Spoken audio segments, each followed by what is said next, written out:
ಅಶ್ವವೇಗ ನ್ಯೂಸ್ನ ಡಿಜಿಟಲ್ನ ಟೀಕೆ ಟಿಪ್ಪಣಿ ಕಾರ್ಯಕ್ರಮಕ್ಕೆ ನಿಮ್ಮೆಲ್ಲರಿಗೂ ಪ್ರೀತಿಯ ಸ್ವಾಗತ. ನಾನು KJ ಹಳ್ಳಿ ಸುರೇಶ್.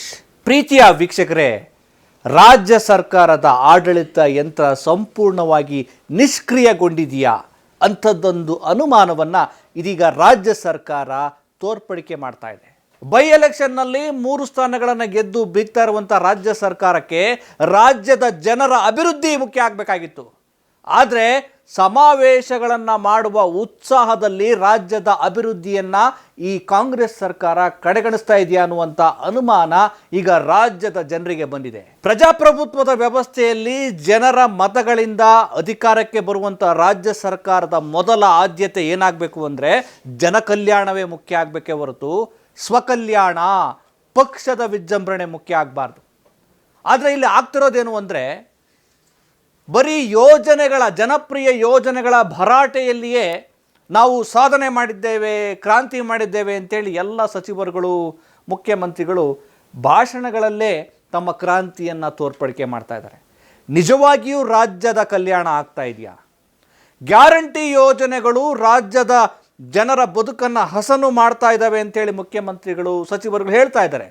ನಿಜವಾಗಿಯೂ ಗ್ಯಾರಂಟಿಯ ಯೋಜನೆಗಳು, ಗ್ಯಾರಂಟಿಯ ಲಾಭ ಈ ರಾಜ್ಯದ ಕಟ್ಟ ಕಡೆಯ ವ್ಯಕ್ತಿಗೆ ತಲುಪ್ತಾ ಇದೆಯಾ? ಈ ಎಲ್ಲ ಸಮಸ್ಯೆಗಳು ಪ್ರಜ್ಞಾವಂತ ಜನರನ್ನು ಕಾಡ್ತಾ ಇರುವಂಥದ್ದು. ಪ್ರೀತಿಯ ವೀಕ್ಷಕರೇ, ರಾಜ್ಯ ಸರ್ಕಾರ ಅಧಿಕಾರಕ್ಕೆ ಬಂದು ಹತ್ತತ್ರ 1.5 ವರ್ಷವನ್ನು ಪೂರೈಸಿ 2ನೇ ವರ್ಷಕ್ಕೆ ಕಾಲಿಡ್ತಿರುವಂಥ ಒಂದು ಸಂದರ್ಭ ಇದಾಗಿರುವಂಥದ್ದು. ಆದರೆ ರಾಜ್ಯದ ಅಭಿವೃದ್ಧಿ, ಪ್ರೋಗ್ರೆಸ್ ಏನಾಗಿದೆ ಅಂತ ನೋಡಿದ್ರೆ ಕಾಣ್ತಾನೇ ಇಲ್ಲ. ನೋಡಿ, ಇತ್ತೀಚೆಗೆ ರಾಜ್ಯದಲ್ಲಿ ಬಾಣಂತಿಯರ ಸರಣಿ ಸಾವು ಇಡೀ ರಾಜ್ಯವನ್ನು ತಲ್ಲಣಗೊಳಿಸಿತ್ತು. ರಾಜ್ಯ ಸರ್ಕಾರ ಈ ವಿಚಾರದಲ್ಲಿ ತುಂಬ ಗಂಭೀರವಾಗಿ ತೆಗೆದುಕೊಂಡು ಆ ಸಾವನ್ನು ತಡೆಯುವ ಕೆಲಸವನ್ನು ಮಾಡಬೇಕಾಗಿತ್ತು. ಎಚ್ಚೆತ್ತುಕೊಂಡಂತೆ ಕಾಣ್ತಾ ಇಲ್ಲ. ಭ್ರಷ್ಟಾಚಾರ, ವಾಲ್ಮೀಕಿ ನಿಗಮದ ಹಗರಣ, ಸ್ವತಃ ಮುಖ್ಯಮಂತ್ರಿಗಳ ಮೇಲೆ ಮೂಢ ಹಗರಣ, ಮತ್ತು ಬೇರೆ ಬೇರೆ ಇಲಾಖಾವಾರು ಏನೆಲ್ಲ ಭ್ರಷ್ಟಾಚಾರಗಳಾಗ್ತಾ ಇದ್ದಾವೆ ಅದ್ರ ಬಗ್ಗೆ ಗಮನ ಹರಿಸಬೇಕಾಗಿತ್ತು. ಈ ರಾಜ್ಯದ ಆದಿವಾಸಿಗಳ ಸಮಸ್ಯೆ, ಅರಣ್ಯವಾಸಿಗಳ ಸಮಸ್ಯೆ ಒಂದಷ್ಟಿವೆ. ಅವರಿಗೆ ಏನು ವಾಸಿಸುವಂಥ ಸ್ಥಳದ ಹಕ್ಕುಪತ್ರ ಸಿಗ್ತಾ ಇಲ್ಲ, ಭೂಮಿ ಸಿಗ್ತಾ ಇಲ್ಲ, ಅವರಿಗೆ ಒಂದು ನೆಮ್ಮದಿಯ ತಾವು ಸಿಗ್ತಾ ಇಲ್ಲ. ಈ ವಿಚಾರಗಳ ಬಗ್ಗೆ ರಾಜ್ಯ ಸರ್ಕಾರ ತಲೆ ಕೆಡಿಸ್ಕೊಳ್ಬೇಕಾಗಿತ್ತು. ಈ ರಾಜ್ಯದಲ್ಲಿರುವಂಥ ಯುವಕರಿಗೆ ಸ್ವಾವಲಂಬನೆಯ ಬದುಕನ್ನು ಕಟ್ಟಿಕೊಡುವ ವಿಚಾರದಲ್ಲಿ ರಾಜ್ಯ ಸರ್ಕಾರ ಚಿಂತನೆ ಮಾಡಬೇಕಾಗಿತ್ತು. ಅವರಿಗೆ ಉದ್ಯೋಗವನ್ನು ಕೊಡುವಂಥ ವಿಚಾರದಲ್ಲಿ ಯೋಚನೆ ಮಾಡಬೇಕಾಗಿತ್ತು. ಅದು ಕೂಡ ಸಾಧ್ಯ ಆಗ್ತಾ ಇಲ್ಲ. ಜೊತೆಗೆ ಶಿಕ್ಷಣ, ಈ ರಾಜ್ಯದ ಪ್ರತಿಯೊಬ್ಬ ಮಗುವೂ ಕೂಡ ಗುಣಮಟ್ಟದ ಶಿಕ್ಷಣವನ್ನು, ಮಗುವಿಂದ ಹಿಡಿದು ವಿದ್ಯಾರ್ಥಿಗಳವರೆಗೆ, ಉನ್ನತ ಶಿಕ್ಷಣದವರೆಗೆ ಒಂದು ಗುಣಮಟ್ಟದ ಶಿಕ್ಷಣವನ್ನು ಕೊಡಿಸುವ ನಿಟ್ಟಿನಲ್ಲಿ ರಾಜ್ಯ ಸರ್ಕಾರ ಏನು ಮಾಡಬೇಕು ಅದ್ರ ಬಗ್ಗೆ ತಲೆ ಕೆಡಿಸ್ಕೊಳ್ತಾ ಇಲ್ಲ.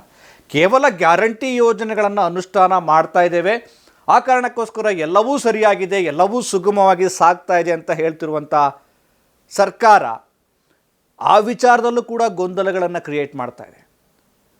ಅರ್ಹರನ್ನು ನಾವು ಉಳಿಸ್ಕೊಳ್ತೇವೆ, ಅನರ್ಹರನ್ನು ಕೈ ಬಿಡ್ತೇವೆ ಅಂತ ಹೇಳ್ತಾರೆ. ಇನ್ನೊಂದ್ಸಲ ಇಲ್ಲ ನಾವು ಮತ್ತೆ ಪರಿಷ್ಕರಣೆ ಮಾಡ್ತೀವಿ ಅಂತ ಹೇಳ್ತಾರೆ, ಇಲ್ಲ ಪರಿಷ್ಕರಣೆ ಮಾಡೋದಿಲ್ಲ ಅಂತ ಹೇಳ್ತಾರೆ. ಹಾಗಿದ್ರೆ ನಿಮಗೆ ಈ ಬಗ್ಗೆ ಗೊತ್ತಿರಲಿಲ್ವಾ? ಗ್ಯಾರಂಟಿ ಯೋಜನೆಗಳನ್ನು ಘೋಷಣೆ ಮಾಡೋದಕ್ಕಿಂತ ಮುಂಚೆ ಯಾರು ಅರ್ಹರು, ಯಾರು ಅನರ್ಹರು ಅನ್ನುವಂಥ ವಿಚಾರವನ್ನು ಯಾಕೆ ಚಿಂತನೆ ಮಾಡಲಿಲ್ಲ? ಈ ವಿಚಾರದ ಬಗ್ಗೆ ಚಿಂತನೆ ಮಾಡಬೇಕಾಗಿದೆ. ಆದರೆ ಈಗ ಪ್ರತಿಪಕ್ಷಗಳಿಗೆ ಈ ಬಣ ಬಡಿದಾಟವೇ ಮುಖ್ಯ ಆಗಿರೋದ್ರಿಂದ ಸರ್ಕಾರವನ್ನು ಗಟ್ಟಿ ಧ್ವನಿಯಲ್ಲಿ ಪ್ರಶ್ನೆ ಮಾಡುವಂಥ ಪ್ರತಿಪಕ್ಷಗಳ ಆದ್ಯತೆಗಳು ಬೇರೆಯಾಗಿದ್ದಾವೆ. ಹಾಗಾಗಿ ರಾಜ್ಯ ಸರ್ಕಾರ ನಾವು ನಡೆದದ್ದೇ ದಾರಿ, ನಮ್ಮನ್ನು ಯಾರು ಪ್ರಶ್ನೆ ಮಾಡ್ತಾರೆ, ನಮ್ಮನ್ನು ಕೇಳೋರು ಯಾರು ಅನ್ನುವಂಥ ದಾಟಿಯಲ್ಲಿ ಸಮಾವೇಶ, ಈ ಬೈ ಎಲೆಕ್ಷನ್ನಲ್ಲಿ ಗೆದ್ದಂಥ ಹುರುಪಿನಲ್ಲಿ ನಾವು ಹಾಸನದಲ್ಲಿ ಸಮಾವೇಶ ಮಾಡ್ತೇವೆ, ಜಾತ್ರೆ ಮಾಡ್ತೇವೆ. ನೀವು ಸಮಾವೇಶ, ಜಾತ್ರೆ ಅವು ಮುಖ್ಯ ಅಲ್ಲ ಸ್ವಾಮಿ. ಈ ರಾಜ್ಯದ ಕಟ್ಟ ಕಡೆಯ ವ್ಯಕ್ತಿಗೆ ಮೂಲಭೂತ ಸೌಲಭ್ಯಗಳನ್ನು ಕಲ್ಪಿಸೋದಿದೆಯಲ್ಲ, ಅದು ನೀವು ನಡೆಸುವಂಥ ಸಮಾವೇಶ, ಜಾತ್ರೆಗಳಿಗಿಂತ ಬಹಳ ಮುಖ್ಯವಾದ ಕೆಲಸ. ಈ ರಾಜ್ಯದಲ್ಲಿರುವಂಥ ಏನು ಅವಜ್ಞೆಗೆ ಒಳಗಾದ ಸಮುದಾಯಗಳಿಗೆ ಒಂದು ಜಾತಿ ಅಸ್ಮಿತೆಯನ್ನು ಕೊಡಬೇಕಾಗಿದೆ, ಸಾಮಾಜಿಕ ನ್ಯಾಯವನ್ನು ಕಲ್ಪಿಸಬೇಕಾಗಿದೆ, ಅವ್ರಿಗೊಂದು ಘನತೆಯ ಬದುಕನ್ನು ಕಟ್ಟಿಕೊಡಬೇಕಾಗಿದೆ. ಆ ನಿಟ್ಟಿನಲ್ಲಿ ರಾಜ್ಯ ಸರ್ಕಾರ ಏನು ಮಾಡ್ತಾ ಇದೆ? ಅವರಿಗೆ ಮೂಲಭೂತ ಸೌಲಭ್ಯಗಳು ಸಿಗ್ತಾ ಇದ್ದಾವ? ಅಲೆಮಾರಿ ಸಮುದಾಯಗಳಿಗೆ ಮೂಲಭೂತ ಸೌಲಭ್ಯಗಳು ಸಿಗ್ತಾ ಇದ್ದಾವ?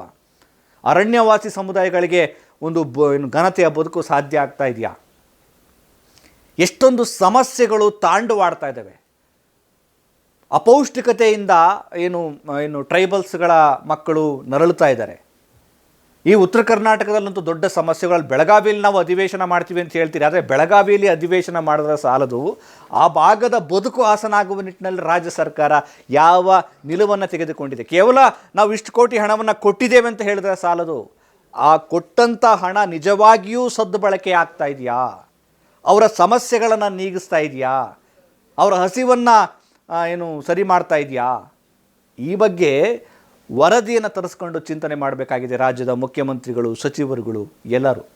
ಆದರೆ ಜಾತ್ರೆ, ಸಮಾವೇಶ, ಅಹಿಂದ ಸಮಾವೇಶ ಅಂದರೆ ಜಿದ್ದಿಗೆ ಬಿದ್ದ ಹಾಗೆ ಆ ಒಂದು ವಿಚಾರದಲ್ಲಿ ಮುಳುಗಿರುವಂಥ ರಾಜ್ಯ ಸರ್ಕಾರಕ್ಕೆ ರಾಜ್ಯದ ಜನರ ಸಮಸ್ಯೆಗಳು ಮುಖ್ಯ ಆಗಬೇಕು, ರಾಜ್ಯದ ನಿರುದ್ಯೋಗ ಸಮಸ್ಯೆ ಮುಖ್ಯ ಆಗಬೇಕು, ರಾಜ್ಯದಲ್ಲಿ ಅಂಗನವಾಡಿ ಕಾರ್ಯಕರ್ತರ ಆಗ್ರಹ ಇದೆಯಲ್ಲ ಅದು ಮುಖ್ಯ ಆಗಬೇಕಾಗಿದೆ, ರೈತ ವಲಯ ಇದೆಯಲ್ಲ, ರೈತರ ಬದುಕು ಒಂದು ರೀತಿ ಚೆಲ್ಲಾಟದ ರೀತಿ ಆಗ್ತಾ ಇದೆ.